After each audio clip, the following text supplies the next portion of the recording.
दोस्तों, स्वागत है आपका हमारे YouTube चैनल में। यदि आप नए हो तो प्लीज़ प्लीज़ प्लीज़ आपसे बहुत बहुत रिक्वेस्ट है, प्लीज़ चैनल को सब्सक्राइब कर दीजिए। तो आज हम देखने वाले हैं कूलाम का नियम।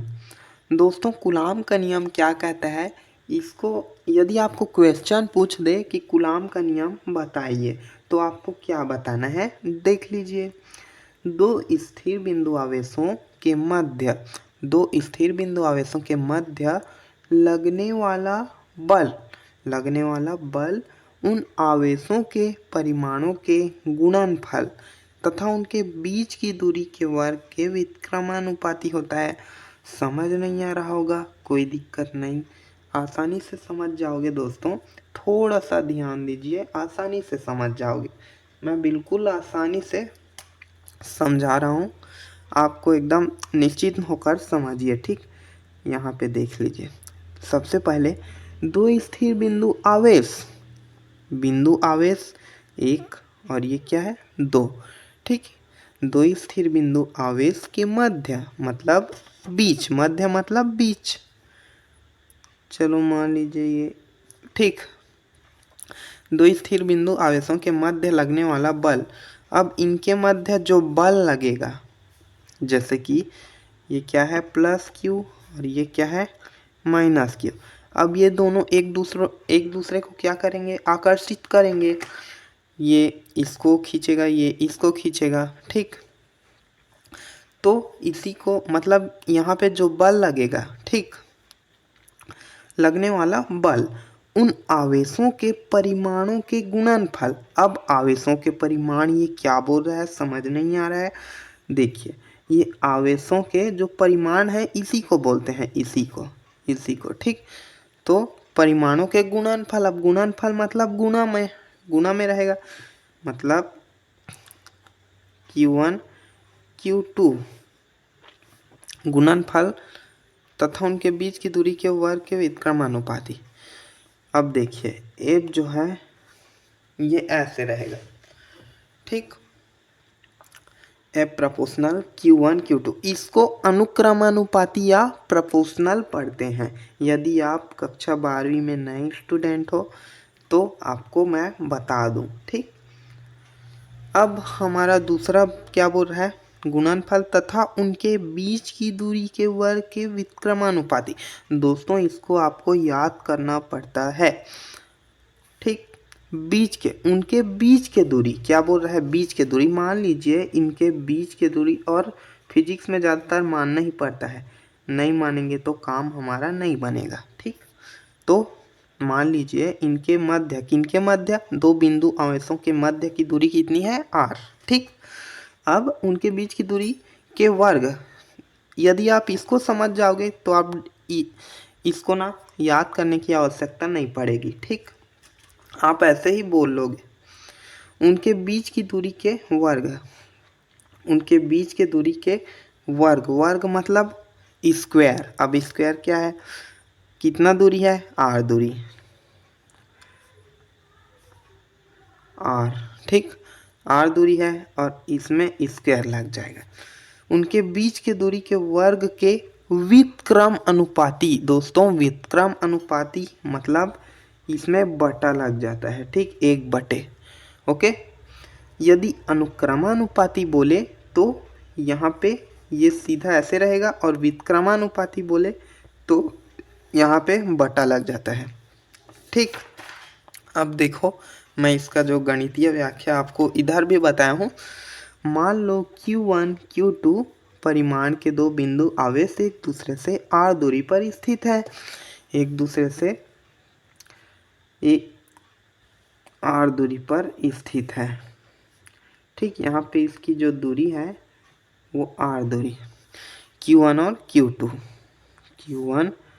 Q2। यदि उनके मध्य लगने वाला बल F हो। अब इसके मध्य जो लगने वाला, ये इस पे बल लगाएगा, ये इस पे बल लगाएगा, तो इसके मध्य जो लगने वाला बल है F हो। अब दोस्तों, F को मतलब F मतलब क्या है, फोर्स। तो बल को किससे दर्शाते हैं, हमेशा F से। ठीक, कूलाम के नियम अनुसार, तो कूलाम क्या बोलता है, आपको डेफिनेशन दिखा दूं एक बार, आप इसको लिख कर रख लीजिएगा, ये हमेशा काम आता है। टीचर जो है पढ़ाते वक्त कभी भी पूछ सकते हैं, ठीक।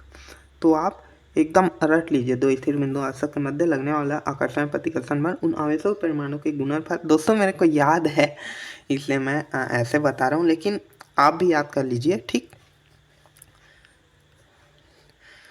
तो सबसे पहले एफ प्रोपोर्शनल या एफ अनुक्रमानुपाती है Q1 Q2 के। वो सिर्फ नियम के अनुसार ही ये जो है ना, ये नियम के अनुसार ही बना है।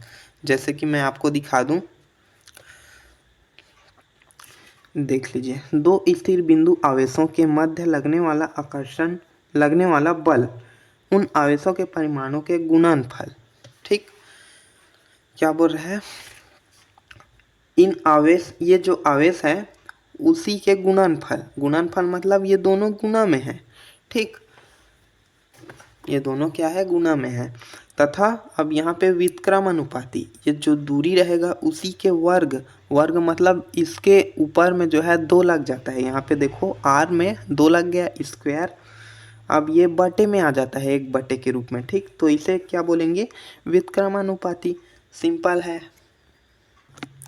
अब दोस्तों हमारे पास ये दो समीकरण मान लेते हैं, पहला समीकरण दूसरा समीकरण। तो हमारे पास ये दोनों जो है इसको हम क्या करेंगे, मिला के लिखेंगे।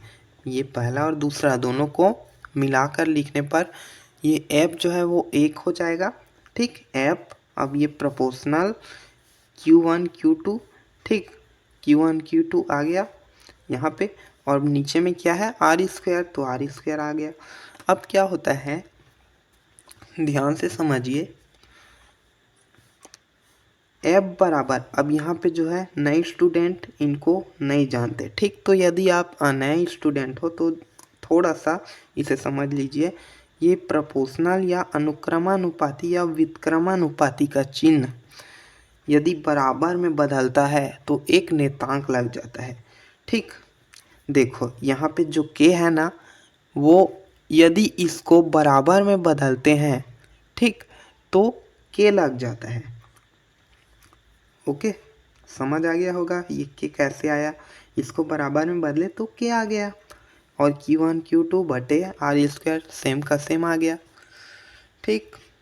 अब क्या बोल रहा है, यदि आवेशों के बीच का माध्यम मुक्त आकाश, निर्वात या वायु हो तो इसको आप यदि लिखना चाहो तो लिख सकते हो, ठीक। तो k बराबर, अब k का मान भी हमें यहाँ पे लिखना पड़ेगा, ठीक। यदि आवेशों के बीच का माध्यम, आवेशों के बीच का माध्यम, आवेश 2 लिए थे ना, उनके बीच का माध्यम मुक्त आकाश मतलब निर्वात या वायु हो तो k बराबर क्या हो जाता है, 1/4 पाई एप्सिलॉन नॉट, ठीक। इसको क्या पढ़ते हैं, epsilon not, okay, 4 pi epsilon not. अब k का मान हम क्या करेंगे, रख देंगे इस समीकरण में, ठीक। तो f बराबर k था, यहाँ पे k का मान रखेंगे तो 1/4 पाई एप्सिलॉन नॉट, ये इसको मतलब k के स्थान पे हम लोग इसको रख दिए हैं, ठीक। अब बाकी जो है वो सिंपल पहले का पहले। अब यदि आपको इसका गणितीय व्याख्या करने को बोले तो आपको यहीं तक करना है, और इसको हमेशा ऐसे डिब्बे में ही रखना है, ठीक, ऐसे। तो यदि आप चैनल को सब्सक्राइब नहीं किए होंगे तो प्लीज़ सब्सक्राइब करके ही जाइए, और धन्यवाद वीडियो देखने के लिए।